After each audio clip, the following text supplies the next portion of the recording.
नमस्कार मंडळी, श्री स्वामी समर्थ. हरतालिका ही 26 ऑगस्टला आलेली आहे आणि 27 ऑगस्टला गणपती बाप्पा बसणार आहे.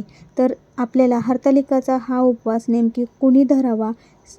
कुमारिकांनी, स्त्रियांनी किंवा विधवा स्त्रीने, सौभाग्यवतीने, पुरुषांनी धरावा का? असा हा प्रश्न बऱ्याच जणांना पडतो.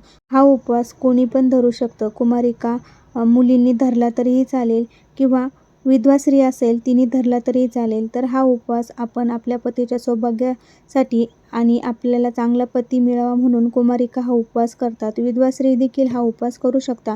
हरतालिकेच्या दिवशी आपल्याला लाल, पिवळ्या, गुलाबी, हिरव्या रंगाच्या साड्या परिधान करायच्या आहे. काळ्या रंगाची साडी किंवा पांढऱ्या रंगाची साडी आपल्याला या दिवशी चुकूनही परिधान करायची नाही आणि काळ्या रंगाची बॉर्डरची साडी देखील आपल्याला घालायची नाही. बांगड्या घालत असताना आपल्याला हिरव्या काचेच्या बांगड्या किंवा चॉकलेटी काचेच्या बांगड्या घालायच्या आहे.